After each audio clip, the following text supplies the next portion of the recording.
Très bien. Avant de venir, vous aviez, j'imagine, des attentes dans cette formation. Quelles étaient-elles? Tout à fait.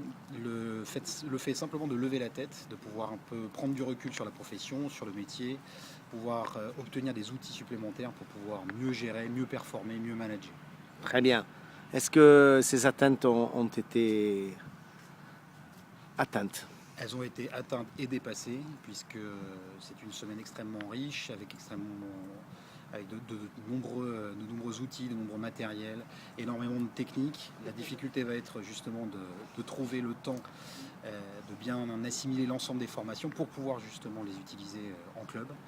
Et puis le petit plus, c'est que c'est une semaine extrêmement conviviale qui nous permet d'être au contact de nos collègues et confrères directeurs, de pouvoir échanger dans la mesure où ils viennent tous d'horizons différents et de clubs différents, ce qui est très intéressant et très sympa. Bien, Pierre, pour finir, vous êtes membre du board du CMAE. Maintenant que vous avez suivi la formation, quels seraient vos projets pour l'avenir avec le CMAE et la DGF? Devenir l'ambassadeur de cette formation pour les collègues français. Et puis, si l'examen se passe bien pour le level 1, c'est passer le level 2. Merci Pierre. Bien. Pourquoi venir à cette formation? D'abord, c'était pour une mise à jour, voir où j'en étais dans mes connaissances.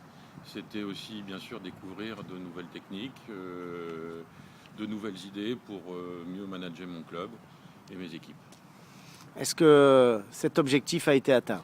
Objectif pleinement atteint, même dépassé, puisque ça a été une semaine extrêmement riche, beaucoup d'idées, beaucoup d'expériences aussi confrontées, puisqu'on est une dizaine à suivre cette formation.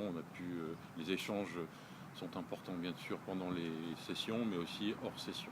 Les projets d'avenir par rapport à cela? Projet d'avenir, c'est continuer, passer le level 2 pour continuer à progresser, m'ouvrir aussi au golf en Europe, puisque l'intérêt de cette formation, c'est qu'elle n'est pas franco-française. On aborde beaucoup de sujets et on s'aperçoit d'ailleurs que beaucoup de sujets sont communs à tous les golfs européens. Merci François, bonne continuation. Bien, quelle est la finalité, l'objectif du club que vous gérez ou des clubs que vous gérez? Dire Golf, c'est un golf essentiellement de membres, il y a 960 membres, mais également de green fees. On accueille 10 000 green fees par an.